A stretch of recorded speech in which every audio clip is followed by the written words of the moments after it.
नमस्कार, संचार समाचारमा स्वागत छ। म भावना हमाल। सुरु गरौँ अहिलेसम्मका मुख्य समाचारका शीर्षकहरूबाट। पालिका चुनावका लागि कांग्रेसको घोषणापत्र सार्वजनिक। सुत्केरीलाई 5,000 भत्ता र किसानलाई 2% ब्याजमा ऋण दिने। समाज सेवामा सामाजिक सङ्घ-संस्थाको भूमिका महत्त्वपूर्ण रहेको उपराष्ट्रपति पुनको भनाई। सरकार नपुगेको दुर्गम ठाउँमा सामाजिक सङ्घ-संस्थाले चेतना बाँडेको उल्लेख। राज्यको समृद्धिको लागि एकबद्ध प्रयास आवश्यक भएको मुख्यमन्त्री पोखरेलको दाबी। सहमति र सहकारी नै सबैभन्दा ठूलो शक्ति रहेको टिप्पणी। डब्ल्युएचओका महानिर्देशकको नेपाल भ्रमण फलदायी भएको स्वास्थ्य मन्त्री खतिवडाको भनाई। राष्ट्रिय जनस्वास्थ्य प्रयोगशालामा विकासका बारेमा चासो लिएको उल्लेख। र युद्धका कारण देश छाडेका युक्रेनी स्वदेश फर्किँदै। युक्रेन पोल्यान्ड सीमा क्षेत्रमा ट्राफिक जाम बढ्यो। अब समाचार विस्तारमा। नेपाली कांग्रेसले पालिका चुनावका लागि घोषणापत्र सार्वजनिक गरेको छ। पार्टी केन्द्रीय कार्यालय सानेपामा प्रधानमन्त्री तथा नेपाली कांग्रेसका सभापति शेरबहादुर देउवा र शीर्ष नेताहरूले पार्टीको घोषणापत्र सार्वजनिक गरेका हुन्। सबल स्थानीय सरकार, समुन्नत गाउँ, समुन्नत नगर मुख्य नारा दिएर बनाएको घोषणापत्रमा समुन्नत नेपालको जग बसाल्ने बाचा गरिएको छ। हरेक नागरिकलाई कुनै न कुनै उद्यममा जोड्ने, उत्पादन बढाउने, शिक्षा, स्वास्थ्य र पोषणको गुणस्तरमा सुधार ल्याउने, युवा ऊर्जाको बलमा नयाँ प्रविधि मार्फत विकास निर्माणलाई दिगो र तीव्र बनाउने विषय कांग्रेसको घोषणापत्रमा समावेश छन्। यस्तै पारदर्शिता र जवाबदेही, स्थानीय शासन, सहज र प्रभावकारी सेवा, अनलाइन सेवालाई बढावा, फरक क्षमता भएका ज्येष्ठ नागरिक, गर्भवती, सुत्केरी र दीर्घ रोगीलाई घर घरमै सेवा पुर्याउने र सार्वजनिक बिदाको दिन नागरिक एकीकृत सेवा मेला गर्ने कांग्रेसले जनाएको छ। यस्तै राजस्व स्रोतको रचनात्मक प्रयोग, करको दायरा बढाउने तर दर घटाउने, उद्यम व्यवसाय मैत्री कर प्रणाली निर्धारण गर्ने, घरेलु हिंसा, छुवाछुत, दाइजो, धूम्रपान र लागु औषध लगायतको नियन्त्रण र नियमन गर्ने उल्लेख गरिएको छ। यस्तै हरेक पालिकामा सुविधा सम्पन्न उत्कृष्टताको केन्द्रको रूपमा एउटा अगुवा विद्यालय बनाउने, विद्यालय छाड्ने दर घटाउने, हरेक पालिकामा व्यावसायिक सिप विद्यालय, निशुल्क सेनिटरी प्याड, अभिभावकसँग सहकार्य लगायतका विषय कांग्रेसको घोषणापत्रमा उल्लेख गरिएको छ। यस्तै 10% बजेट स्वास्थ्य क्षेत्रमा छुटाउने पर्ने, वडामा आधारभूत स्वास्थ्य केन्द्र, गाउँ नगरमा विशेषज्ञ सेवा सहितको प्राथमिक अस्पताल तथा उपमहानगर र महानगरमा विशेषज्ञ सेवा सहितको अस्पताल बनाउने कांग्रेसको प्रतिबद्धता रहेको छ। यस्तै सुत्केरीलाई 5,000 रुपैयाँ सुत्केरी सहायता भत्ता र गर्भवती पोषण प्याकेज दिइने उल्लेख गरिएको छ। किसानलाई 2 देखि 4% ब्याजमा ऋण पनि दिइने घोषणापत्रमा उल्लेख गरिएको छ। उपराष्ट्रपति नन्दबहादुर पुनले समाज सेवामा सामाजिक सङ्घ-संस्थाको भूमिका महत्त्वपूर्ण रहेको बताउनु भएको छ। फोकस नेपालले आयोजना गरेको कार्यक्रमलाई सम्बोधन गर्दै उहाँले समाजको सेवामा सामाजिक सङ्घ-संस्थाको महत्त्वपूर्ण भूमिका रहेको बताउनु भएको हो। लोकतन्त्र स्थापनाका लागि सामाजिक सङ्घ-संस्थाले खेलेको भूमिका महत्त्वपूर्ण रहेको उहाँको भनाइ छ। उहाँले सरकार नपुगेको दुर्गम ठाउँमा सामाजिक सङ्घ-संस्थाले चेतना बाँड्नुका साथै उनीहरूलाई राहत दिने काम गरेको स्मरण गर्नुभयो। झन्डै 50,000 को हाराहारीमा रहेका सामाजिक सङ्घ-संस्थाले आफ्नो ठाउँबाट समाजको लागि केही न केही उल्लेखनीय काम गरेको उहाँको भनाइ थियो। फोकस नेपालका अध्यक्ष रामचन्द्र पोखरेलले सरकार र नागरिक बीचको सम्बन्धलाई सामाजिक सङ्घ-संस्थाले नजिक बनाएको बताउनुभयो। सोही अवसरमा सामाजिक सेवा मार्फत उत्कृष्ट कार्य गर्ने व्यक्ति तथा संस्थालाई सम्मान गर्नुका साथै सांस्कृतिक कार्यक्रमको समेत आयोजना गरिएको थियो। गण्डकी प्रदेशका मुख्यमन्त्री कृष्णचन्द नेपाली पोखरेलले राज्यको आगामी साझा लक्ष्य समृद्धि रहेको उल्लेख गर्दै त्यसका लागि सबैको एकबद्ध प्रयास आवश्यक भएको बताउनु भएको छ। लोकतन्त्र दिवस 2079 का अवसरमा शुभकामना दिँदै उहाँले यस्तो बताउनु भएको हो। लामो सङ्घर्षपछि संविधान सभा मार्फत बनेको संविधान र त्यसपछि बनेको 3 तहका सरकारलाई अझ प्रभावकारी र जनमुखी बनाउनका लागि सहमति र सहकारी नै सबैभन्दा ठूलो शक्ति रहेको उहाँले उल्लेख गर्नुभयो। वैशाख 11 गते 2062-63 को जनआन्दोलन र त्यसअघिका राजनीतिक घटनाक्रमका प्रभावले नेपालमा राजतन्त्रले खुड्डा टेकेको दिन भएको उहाँको भनाइ छ। आसन्न स्थानीय तहको निर्वाचनका साथै यसै वर्ष हुने प्रतिनिधि सभा र प्रदेश सभा सदस्यको निर्वाचनलाई स्वच्छ र निष्पक्ष रूपमा सम्पन्न गर्न उहाँले आग्रह गर्नुभएको छ। स्वास्थ्य तथा जनसङ्ख्या मन्त्री विनोद खतिवडाले विश्व स्वास्थ्य सङ्गठनका महानिर्देशक डाक्टर टेड्रोस अधानोम गेब्रेयेससको नेपाल भ्रमण फलदायी रहेको बताउनु भएको छ। स्वास्थ्य मन्त्रालयमा पत्रकार सम्मेलनको आयोजना गरी डब्ल्युएचओका महानिर्देशक गेब्रेयेसले पनि नेपालको 3 दिने भ्रमण फलदायी भएको बताउनु भएको हो।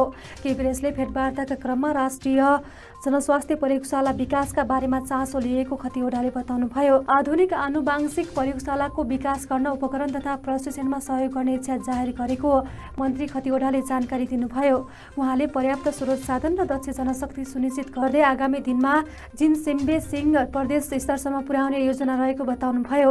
डब्ल्युएचओका महानिर्देशक डाक्टर गेब्रेयेसले 3 दिने भ्रमणका क्रममा राष्ट्रपति विद्यादेवी भण्डारी, प्रधानमन्त्री शेरबहादुर देउवा, राष्ट्रिय सभाका अध्यक्ष गणेश प्रसाद तिमेल सेना, परराष्ट्र मन्त्री डाक्टर नारायण खड्का र मन्त्री खतिवडासँग बेग्ला बेग्लै शिष्टाचार भेट गर्नुभएको थियो। नेपाली कङ्ग्रेसका नेता मिन विश्वकर्माले आसन्न स्थानीय तहमा सत्ता गठबन्धनका दलहरूसँगको भागबण्डाको विषयलाई लिएर असन्तुष्टि बढे तापनि त्यसले कङ्ग्रेसको सङ्गठनमा प्रभाव नपर्ने बताउनु भएको छ। नेता विश्वकर्माले आज काठमाडौँमा आयोजित एक कार्यक्रममा बोल्दै कङ्ग्रेस लोकतान्त्रिक पार्टी भएकाले विधि र प्रक्रिया अनुरूप आफ्ना अभिमत राख्न सबैलाई छुट भएको बताउनुभयो।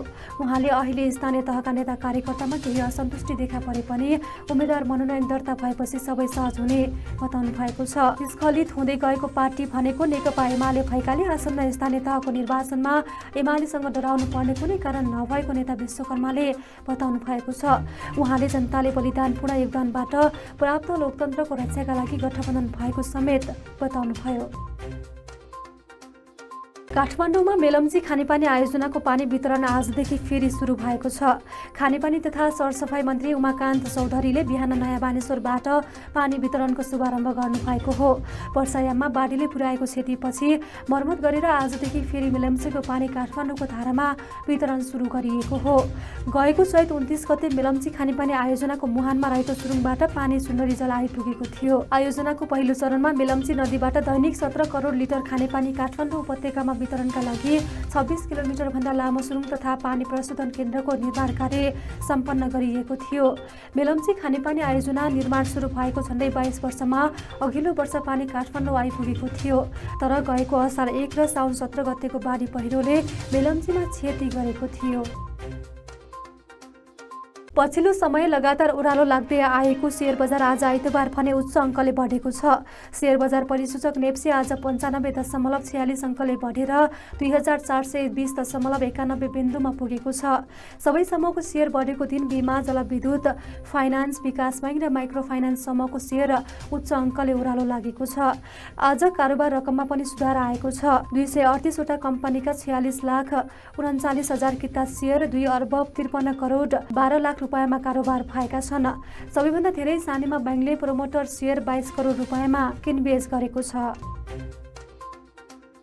रुसको आक्रमणका कारण देश छाडेका युक्रेनी नागरिक फर्किन थालेका छन्। पछिल्ला केही दिन यता युक्रेन पोल्यान्ड सीमामा स्वदेश फर्किनेहरूको लहरको लागेको बीबीसीले जनाएको छ। अन्य देशमा गएर घर फर्किने नागरिकहरूको कारण सीमा क्षेत्रमा ठूलो ट्राफिक जाम लागेको खबरमा उल्लेख गरिएको छ। युक्रेनी सांसद लेसिया भासेलेन्कोले स्वदेश फर्किनेहरूका कारण पोल्यान्डसँगको नाकामा सयौं गाडीको लाम लागेको तस्बिर सामाजिक सञ्जाल ट्विटरमा पोस्ट गर्नुभएको छ। युद्ध सुरु भए ता अहिलेसम्म 51 लाख युक्रेनीले देश छाडेका छन्। तर पछिल्लो समय देश फर्किने बढिरहेको र गएको हप्ता दैनिक 30,000 जनाका दरले नागरिक युक्रेन प्रवेश गरेको संयुक्त राष्ट्र सङ्घले जनाएको छ। देश फर्किएका नागरिकले यसै हप्ता ठूलो सभा गरेर शान्तिका लागि प्रार्थना गर्ने योजना रहेको बीबीसीले जनाएको छ। प्रथम मुख्यमन्त्री बीवाइसी महिला गोल्ड कप फुटबल प्रतियोगिताको उपाधि नेपाल पुलिस क्लबले जितेको छ। धनगढी रङ्गशालामा भएको फाइनल खेलमा एफएफ क्लबलाई 1-0 गोलले हराउँदै पुलिसले उपाधि जितेको हो। पुलिसका निर्मला विकले खेलेको इन्जुरी समयमा गरेको गोल नै निर्णायक भएको थियो। वनदेवी युवा क्लबले गरेको प्रतियोगिताको विजेताले उपाधि सहित 5 लाख र दोस्रो एफएफले 3,50,000 रुपैयाँ प्राप्त गरेको छ। वैशाख 3 गतेदेखि सुरु भएको प्रतियोगितामा 3 विभागीय टोली सहित 8 टोलीको सहभागिता रहेको थियो। पुलिसको जितमा निर्मला विकले इन्जुरी समयमा निर्णायक गोल गरेकी थिइन्। उनी फाइनलको प्लेयर अफ द म्याच पनि भइन्। उपाधिसँगै पुलिसले 5 लाख रुपैयाँ बराबर पुरस्कार प्राप्त गरेको छ। यस्तै उपविजेतामा सीमित एफएफले 2,50,000 रुपैयाँमा चित्त बुझाएको छ। समाचार सकियो। समाचारबाट बिदा लिनु पूर्व मुख्य समाचारका शीर्षकहरू फेरि एकपटक। पालिका चुनावका लागि कांग्रेसको घोषणापत्र सार्वजनिक। सुत्केरीलाई 5,000 भत्ता र किसानलाई 2% ब्याजमा ऋण दिने। समाज सेवामा सामाजिक सङ्घ-संस्थाको भूमिका महत्त्वपूर्ण रहेको उपराष्ट्रपति पुनको भनाई। सरकार नपुगेको दुर्गम ठाउँमा सामाजिक सङ्घ-संस्थाले चेतना बाँडेको उल्लेख। राज्यको समृद्धिको लागि एकबद्ध प्रयास आवश्यक भएको मुख्यमन्त्री पोखरेलको दाबी। सहमति र सहकारी नै सबैभन्दा ठूलो शक्ति रहेको टिप्पणी। WHO का महानिर्देशकको नेपाल भ्रमण फलदायी भएको स्वास्थ्य मन्त्री खतिवडाको भनाई। राष्ट्रिय जनस्वास्थ्य प्रयोगशालामा विकासका बारेमा चासो लिएको उल्लेख। र युद्धका कारण देश छाडेका युक्रेनी स्वदेश फर्किँदै युक्रेन पोल्यान्ड सीमा क्षेत्रमा ट्राफिक जाम बढ्यो। हामीलाई www.isanjarparty.com मा गई हेर्न र पढ्न सक्नुहुनेछ भने फेसबुक र युट्युबमा समेत फलो गर्न सक्नुहुनेछ। हवस् त अहिलेलाई सम्पूर्ण समाचार युनिटका साथमा म भावना हमाल पनि बिदा चाहन्छु। ई सञ्चार पार्टी समाचार हेर्दै र पढ्दै गर्नुहोला। नमस्कार।